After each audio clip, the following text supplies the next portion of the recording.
Lucas, this is your landlord. I'm giving you 3 days to move out of my apartment. I don't want a disgusting peeping Tom living in my property. My fingers tightened imperceptibly around the cold plastic of the phone. The landlord's voice was like ice water, each word dripping with revulsion.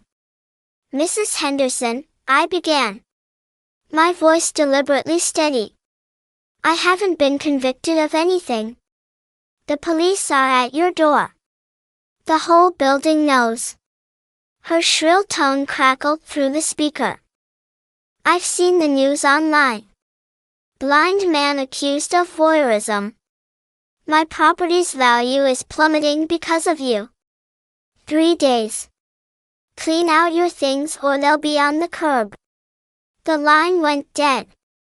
William snatched the phone from my hand, a grim satisfaction settling on his features. See? Even your landlord knows what you are. No one wants a pervert around. He nodded to the officers. Take him to a proper cell. Let him cool off for a few days. Maybe the hard bunk will loosen his tongue. I was LED deeper into the bowels of the station. The air growing colder, the sounds more hollow. The heavy door of a solitary cell clanged shut, sealing me in a tomb of silence. Alone.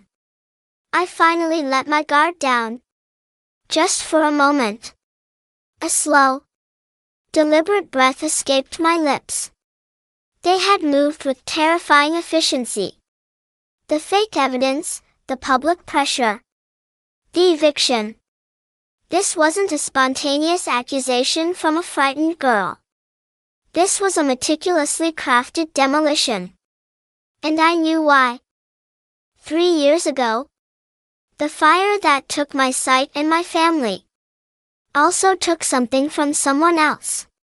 My testimony had put a powerful man's son in prison for arson and negligent homicide. The trial was swift. The evidence, the chemical traces of accelerant, the financial records of the building's negligent upkeep, was ironclad. But Father's rage was a living thing in the courtroom. He'd leaned over the railing as they LED'd his boy away. His voice a venomous whisper meant only for me. You took my son's future. I will take everything from you. You'll wish you died in that fire. I'd rebuild a life from ashes in a new city, under a name that wasn't quite the one I was born with. I thought I was safe, hidden. But he had found me.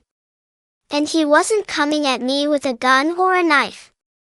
He was using the system, using public opinion, using a pretty crying girl to tear me apart piece by piece. Mia Lee. Her heartbeat had been a steady calm drum against the backdrop of her hysterical sobs. A performer's rhythm. She was a hired actress, and her role was to be the perfect victim. I had no binoculars, no camera, but they would be found. I had no computer with a camera, but one would likely appear. My blindness was my only shield. And they were trying to shatter it by painting me as a fraud. Time lost. Meaning in the dark. I measured it in the clicks of the overhead light, which I couldn't see but could hear, cycling on and off in the distant echoes of shift changes in the trays of bland food slid through a slot. From what I guessed was the second day, I received a visitor. The door opened and a new scent entered the cell. Expensive leather and subtle cologne, out of place amid the mildew and bleach. Mr. Lucas, a smooth baritone voice said. It was unfamiliar, practiced, and carried an air of effortless authority. My name is Arthur Vance. I'm an attorney. I didn't move from the bunk. I didn't call for a lawyer. No, He agreed. The sound of his briefcase clicking open crisp in the small space. Someone called me for you. A concerned party. Who? That's not important right now. What's important is that you are in very serious trouble. The district attorney is preparing to formally charge you with multiple counts of invasion of privacy, attempted distribution of obscene material, and harassment. The evidence is compelling. To a jury that has already seen you plastered online as a monster. I sat up slowly. The evidence is planted. Of course it is, he said. His tone matter of fact, as if discussing the weather. The binoculars are a common model, untraceable. The camera's serial numbers have been filed off the photos of Ms. They are all taken from outside her apartment window. But the metadata has been scrubbed. It's clumsy forensics, but for the court of public opinion and a rushed police department under pressure, it's enough. His blunt acknowledgement startled me. You know it's a frame. I know many things. Mr. Lucas. I know about the fire 3 years ago. I know about the trial of Sebastian Croft. I know his father. Alistair Croft is a man with long reach and a very, very long memory. The name hung in the air between us, colder than the cell walls. So he sent you? I asked, bitterness coating my tongue. Arthur Vance let out a short, dry laugh. Quite the opposite. Alistair Croft believes he is untouchable. He operates in shadows, using intermediaries. He hired a fixer to arrange Miss Lee's performance. And the evidence planting. He thinks he's covered his tracks. My employer has a different view. We believe in balance. Croft took your family. He tried to take your freedom. We are offering you a chance to take something back. Who is we? People who have an interest in seeing Croft's empire of corruption crumble. We have been building a case for years. But he is careful. He made a mistake with you. The ferocity of this personal vendetta is a crack in his armor. Your situation, if handled correctly, can draw him out into the open. He placed something on the bed next to me. A folder. This is a retainer agreement. I am your lawyer now. My first piece of advice. Do not say another word to the police. By second, we are going to agree to a psychiatric evaluation to verify your blindness. I've been evaluated numerous times since the fire. We will do it again by an independent specialist of our choosing. It will be incontrovertible. It will destroy the foundation of their visual witness account. Mia Lee claims she saw your leering eyes every night. We will prove you have no eyes to leer. A spark of hope, faint and fragile, ignited in the darkness. Then what? Then Vent said, his voice dropping lower. We turn the tables. The police are so focused on you. They haven't properly investigated her. Why would a blind man use binoculars? Why would he take photos he cannot see? The narrative is absurd. But their bias blinded them to the holes. We will widen those holes. We will find the fixer. The money trail. We will connect it to Croft. He stood up. The evaluation is scheduled for tomorrow morning. A Dr. Evelyn Reed. She is the best in her field and utterly impartial. After that, we petition for bail. It will be high, but it will be paid. I have no money. It has been taken care of. He moved towards the door. One more thing, Lucas. Do not trust anyone. Not the police. Not your neighbors. Certainly not any sympathetic reporters who may contact you. You are a pawn in a much larger game. For now, your only move is to be the immovable object. Stay silent. Endure. He left and the lock turned again. The next day, I was escorted from the cell, cuffed and led to a sterile medical office. Dr. Evelyn Reed was a woman of few words. Her hands were cool and clinical as she examined my scars, my optic nerves, my brain's response to light stimuli. She used machines that hummed and clicked, their sounds alien and precise. Complete and irreversible destruction of both optic nerves. She dictated to a recorder, her voice devoid of pity, consistent with severe thermal trauma, dating approximately 3 years prior. No neural activity in the visual cortex in response to any stimulus. Physical examination confirms enucleation of both globes. The sockets are lined with prosthetic implants. The subject is medically and legally blind. The assertion that he could visually perceive, identify or surveil a person across a distance is medically impossible. Each word was a hammer, driving a nail into the coffin of the prosecution's theory. Arthur Vance was true to his word. With Dr. Reed's report, he shredded the initial probable cause.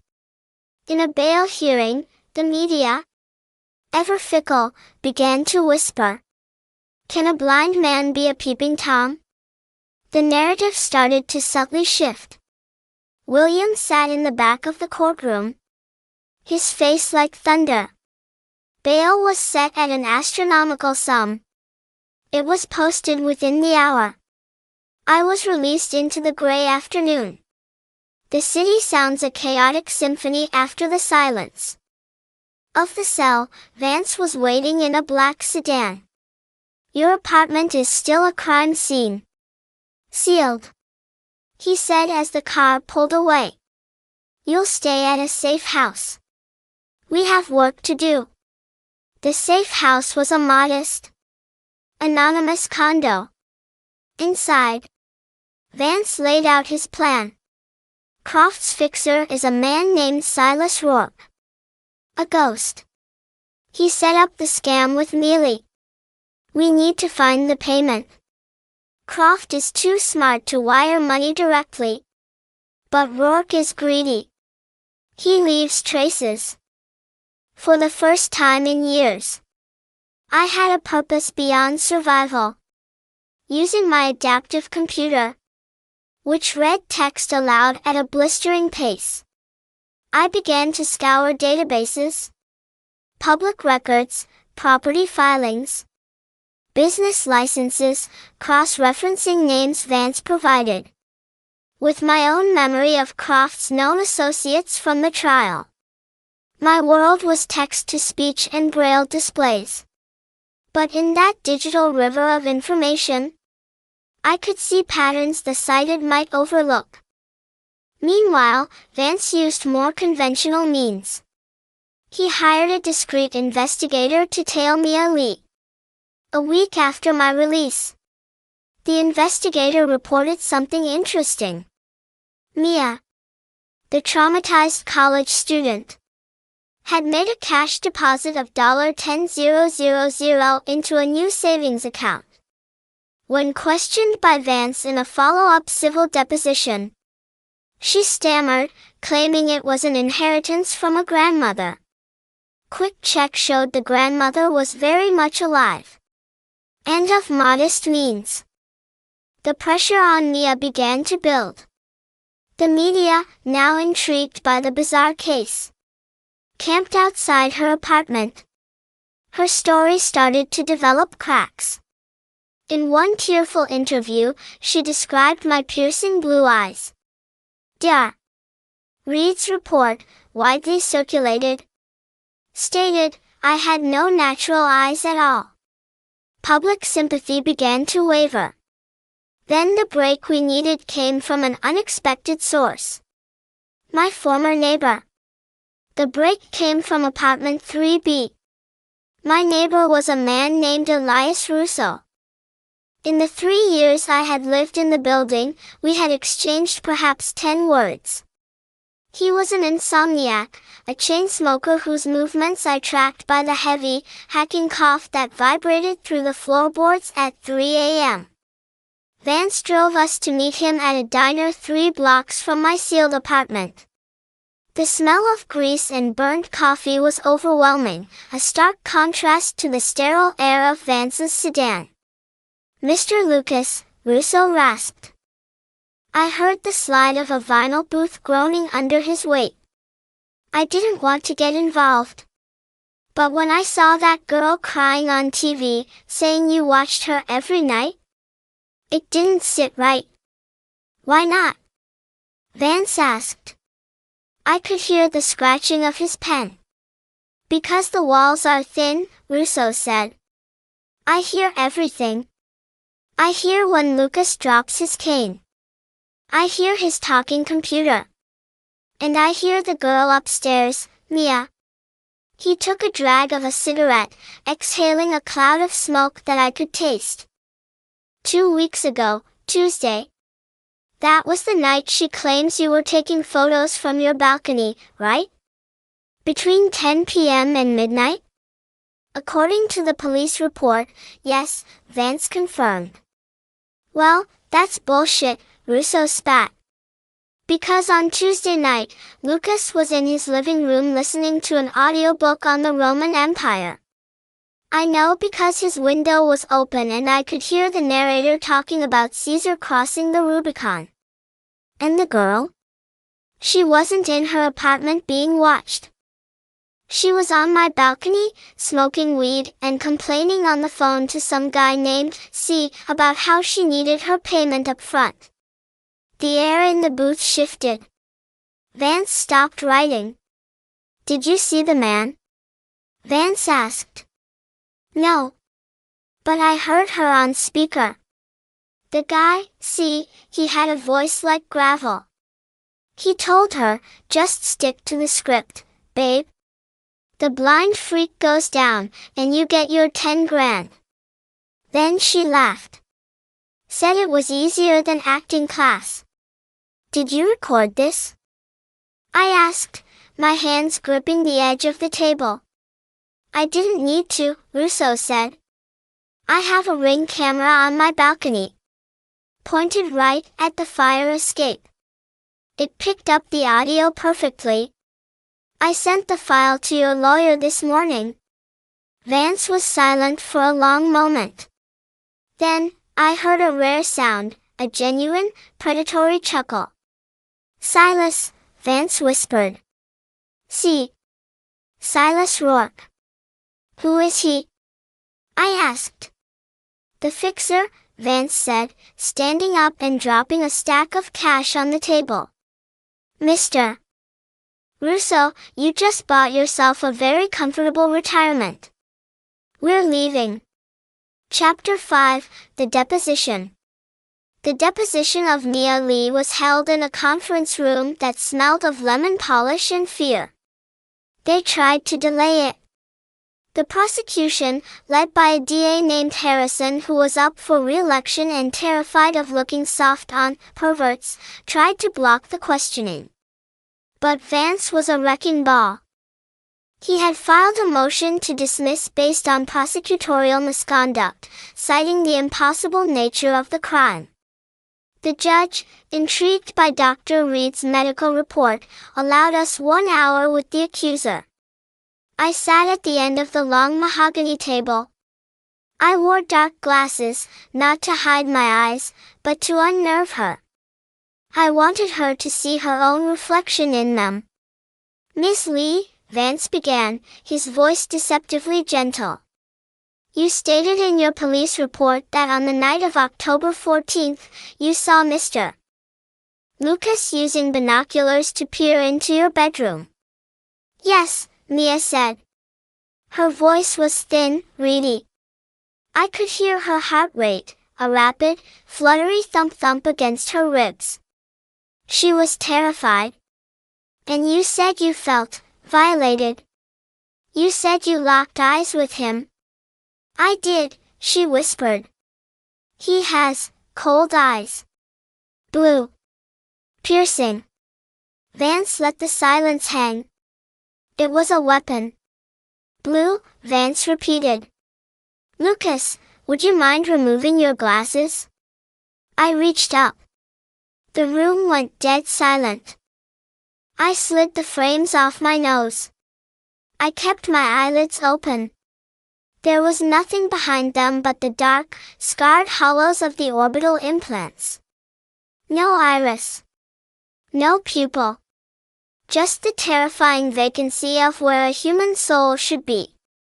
Oh God, someone gasped. It might have been the court reporter. Miss Lee, Vance said, his voice dropping an octave, becoming hard as iron. My client has no eyes. They were burned out of his head 3 years ago. He has prosthetics made of coral and silicone. They are not blue. They are painted plastic. And he cannot see you. He cannot see the sun. He cannot see binoculars.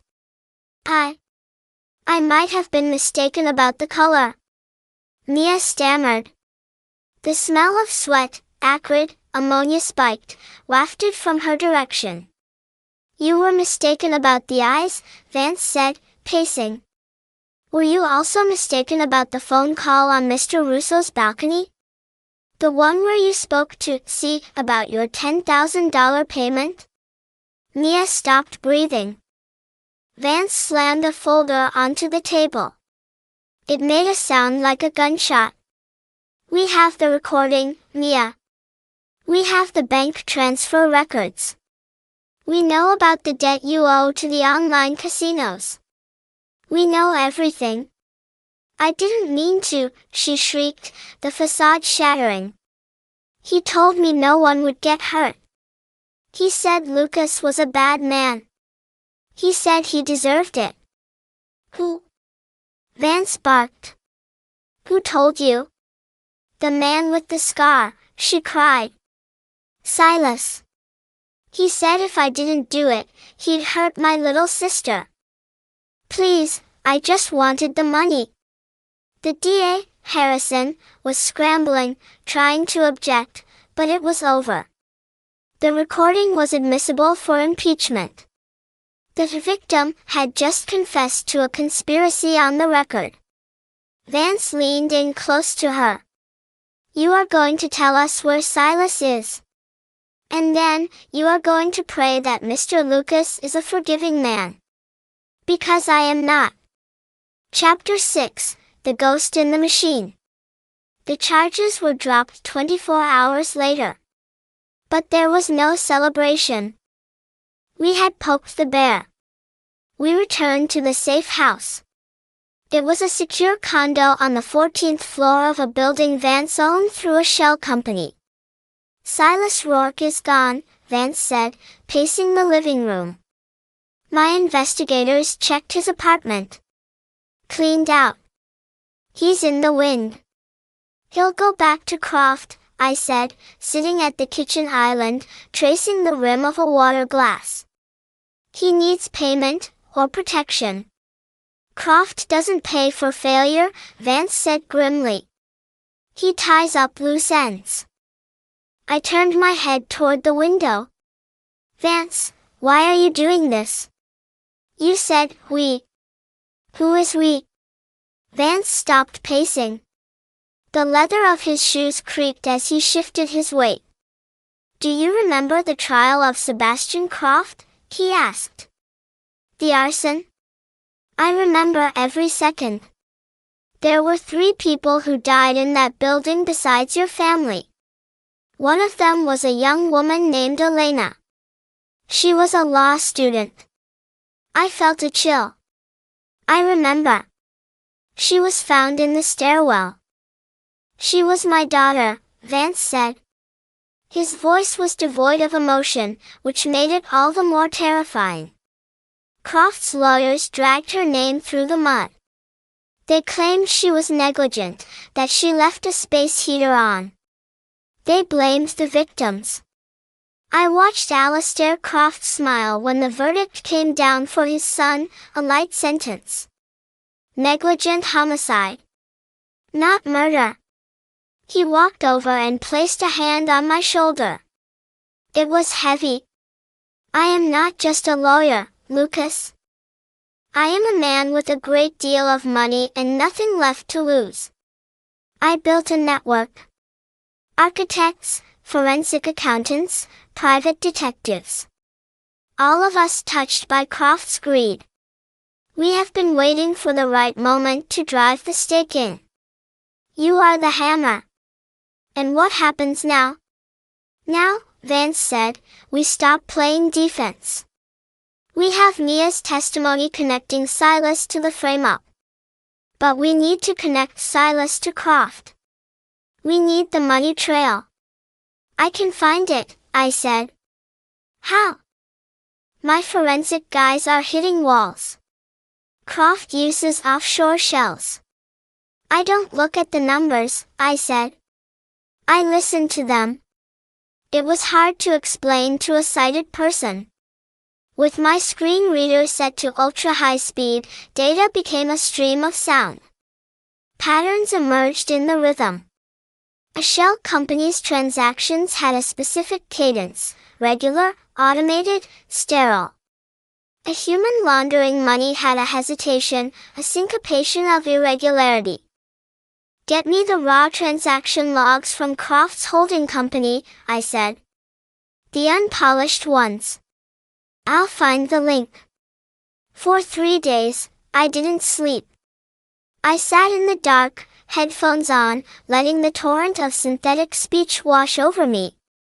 Debit, credit, Cayman, Zurich, void, transfer. It was a river of noise. And then, I heard the glitch. It was a recurring transfer of $4,500. Small. Insignificant. But it happened every month on the 12th, to a company called Obsidian Maintenance. I cross-referenced Obsidian. It was a dead end. But the timing matched a separate set of withdrawals from a charity Croft ran. Vance, I called out. He was there in seconds. Obsidian Maintenance, I said. It's not maintenance. It's a payroll. Look at the tax ID. Vance typed on his laptop. It's registered to a P.O. box in Jersey. Check the audio logs from the planted bug in my apartment, I said. The one Russo recorded. Why? Because in the background, when Silas was talking to Mia, I heard a train whistle. A specific pitch. It's the NJ Transit North Jersey coastline. And I heard a bell. A buoy bell. Vance was typing furiously. There's a marina near that P.O. box. Obsidian. It's a boat. Silas isn't running, I said. He's hiding. On a boat. Chapter 7, The Marina. Vance didn't call the police. The police were compromised. Croft had half the precinct on his payroll. He called his own people. 2 men, ex-military, names I never learned. They took me with them. I insisted. You're a liability, Vance had argued. I need to hear him, I said. I need to know it's him. We drove to the marina under the cover of a storm. The rain was a blessing, it masked our approach and the sound of my cane. The air smelled of salt, diesel, and rotting fish. The rain drummed against my slicker. Pier 4, Vance whispered in my ear. The boat is the dark horse. Lights are off. We moved down the wooden dock. The wood was slippery. I felt the vibrations of the heavy footsteps of Vance's security detail ahead of us. They boarded the boat. I waited on the dock, listening. I heard the thud of a kicked door. A shout. A struggle. Then, the distinct crack of a pistol whip. Clear, a voice called out. Vance guided me onto the deck. We went down into the cabin. It smelled of stale beer and fear. Silas Rourke was tied to a chair. I could hear his labored breathing, the wet rattle of a broken nose. Who are you? Silas spat. Cops? Worse, Vance said.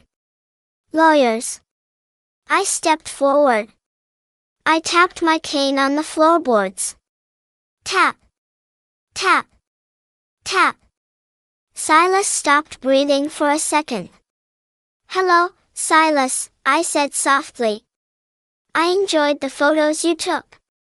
Though I think you got my bad side. Lucas? His voice trembled. You're supposed to be in jail. Plans changed, I said. Mr. Vance here is very upset. He thinks you work for Alistair Croft. I told him you were just an independent contractor. Who is right? I ain't saying nothing, Silas growled. Croft will kill me. Croft is already trying to kill you, Vance interjected. We tracked a transfer from his accounts to a hitman in Philadelphia 2 hours ago. The contract is for cleanup at the marina. You're on borrowed time, Silas. Silas shifted in the chair. The leather creaked. If I talk, I need protection. Witness protection. We can arrange that, Vance said. But we need the order. The specific order Croft gave you to frame Lucas. He didn't text it, Silas wheezed. He's old school. He gave it to me in person. At the construction site for the new agonizing tower. Then it's hearsay, Vance said, disappointed. He signaled to his men. Let's go. Leave him for the hitman. Wait. Silas screamed. I recorded it. I recorded him. Insurance.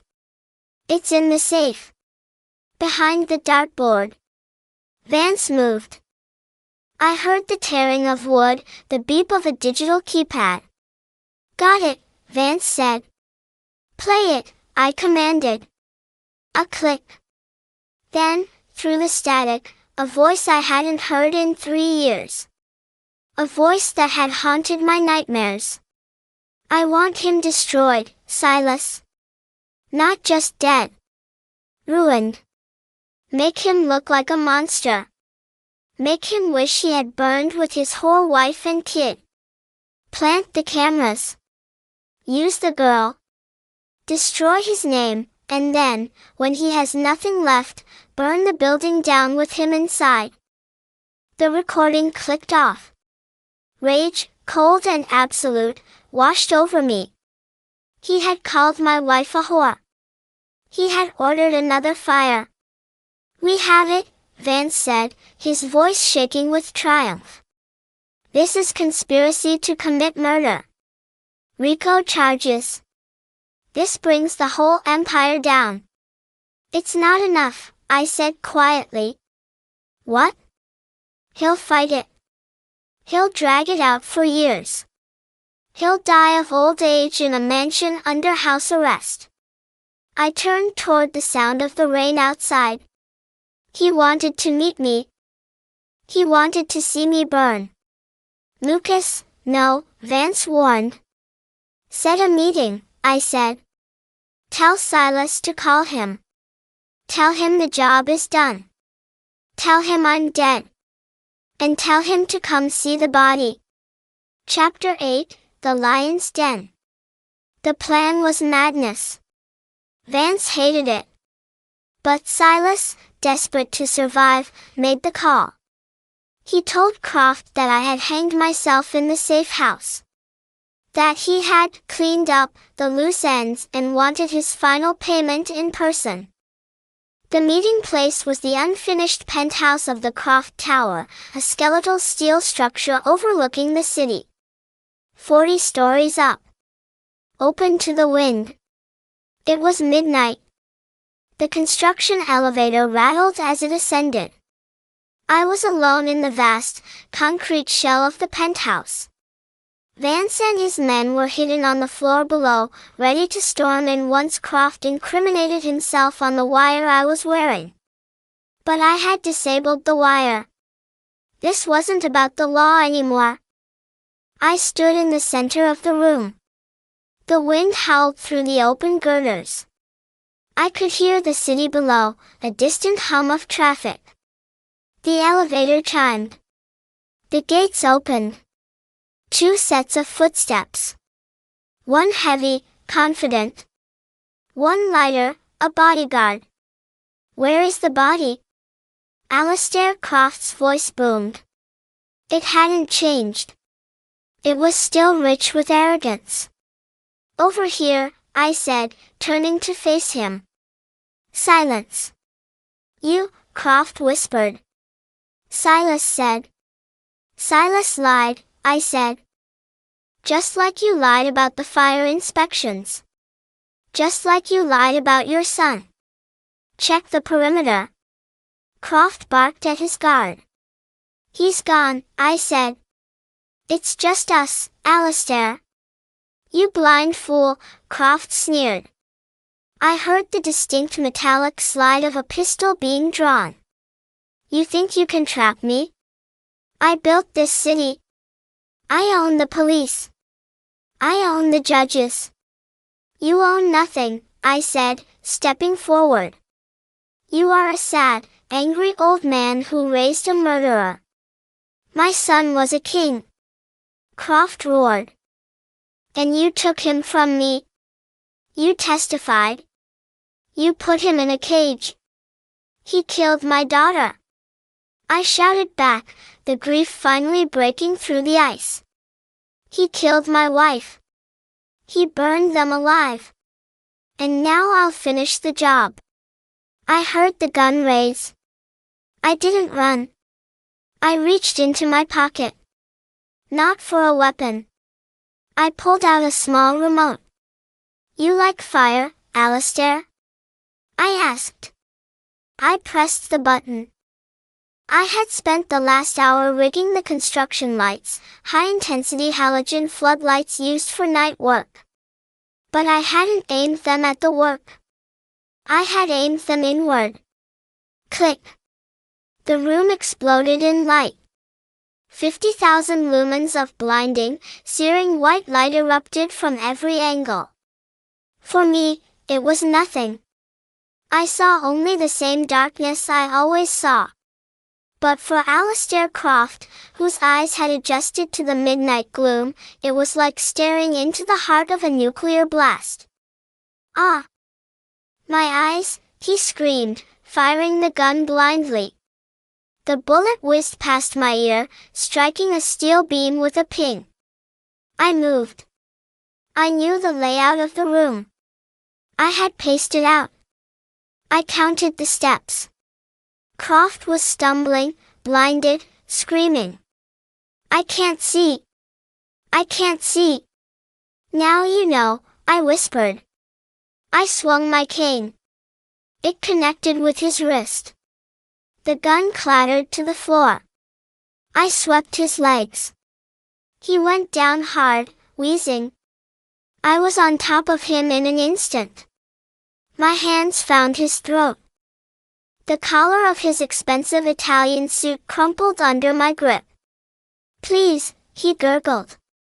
I'll give you anything. Money. Power.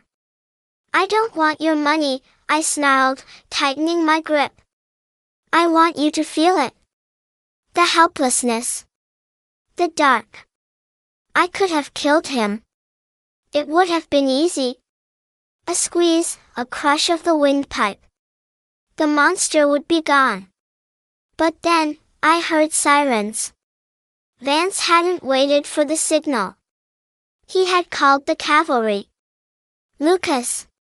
Vance's voice echoed from the stairwell. Don't do it. We have him. The confession is recorded. Don't become him. I hesitated. Croft was sobbing beneath me, a broken, terrified mess. You'll wish you died in that fire. I leaned down, my lips close to his ear. I didn't die, I whispered. But you did. Tonight, Alistair Croft dies. And only the prisoner remains. I let go. I stood up and walked away, tapping my cane, leaving him weeping in the blinding light he couldn't escape. Epilogue, The View from the Dark. The trial of Alistair Croft was the trial of the century. The tapes, Silas's recording, the wiretap from the penthouse, Vance had a backup, of course, were damning. The forensic accounting I had uncovered exposed a web of corruption that took down a state senator, 2 judges, and the entire leadership of the police precinct. Mia Lee testified against him in exchange for immunity. She cried on the stand again, but this time, the tears were real. Silas Rourke went into witness protection, disappearing into the Midwest. Croft was sentenced to 3 consecutive life terms. He died in prison 6 months later. A stroke. They said he died screaming about the lights. I didn't go to the funeral. I sat on the balcony of my new apartment. It wasn't a safe house. It was a home. You okay? Vance asked, handing me a beer. I'm fine, I said. The city sounds drifted up to us. Sirens, laughter, the rumble of the subway. Life. You know, Vance said, leaning on the railing. The firm is expanding. We handle specialized cases. Victims who can't fight for themselves. I could use a lead investigator. Someone who notices things others miss. I took a sip of the beer. It was cold, bitter, refreshing. I'm expensive, I said. Vance laughed. I can afford you. I listened to the wind. For 3 years, I had been running from the dark. But I realized now that the darkness wasn't my prison. It was my kingdom. When do we start? I asked. Tomorrow, Vance said. There's a woman in Queens. Says her landlord is trying to evict her. Says he's watching her. I smiled. A real smile. Tell her not to worry, I said, putting on my dark glasses. Tell her we're watching him.